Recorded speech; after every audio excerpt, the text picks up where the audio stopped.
Самое Хунтадалухат мы вернулись из поездки в Иркутскую область в рамках нашего проекта Хылнаайын языковой тур. Сняли много интересных познавательных видео, не пропустите. А сейчас расскажу о нашей встрече, которая прошла 26 августа в поселке Усть-Ордынский. Мы презентовали несколько примеров освоения бурятского языка с нуля и в ходе обмена мнениями договорились поработать над тем, чтобы создать подобные примеры в Ихирит-Булагатском районе. На базе нашего онлайн-курса «Основы бурятского языка» с еженедельным сопровождением на платформе Zoom.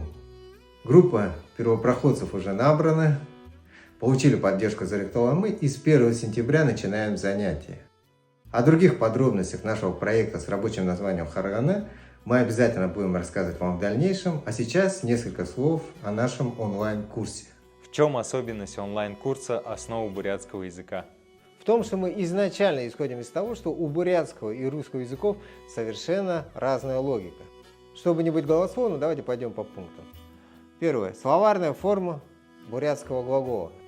Если коротко, то бурятский глагол указан в словаре в форме другой части речи. Например, яваха, ошиха, ирха – это все не глаголы. Смотрите об этом в первом уроке нашего онлайн-курса.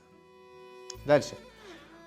У бурятского глагола нет временных форм. То, что они есть в русском языке, и то, что в школе изучают временные формы бурятского глагола, совершенно не означает, что они есть в самом бурятском языке. Это очень важно понять. Смотрите наш онлайн-курс, убедитесь в этом сами. Третье. Основа слова. У бурятских прилагательных, существительных, глаголов и местоимений есть такой важнейший элемент, как основа, который совершенно отличается от такого понятия, как корень слова в русском языке, поскольку основа бурятского слова является базовым элементом всех конструкций бурятского языка. Об этом смотрите в 1, 2, 6, 7 онлайн-уроках.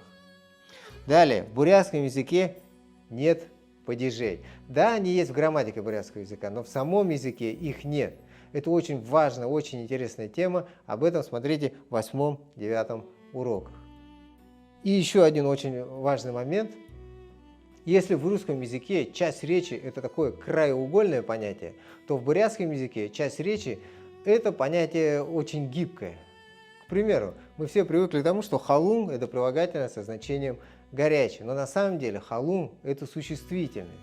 А как оно начинает выполнять роль прилагательного, об этом смотрите во втором занятии нашего онлайн-курса.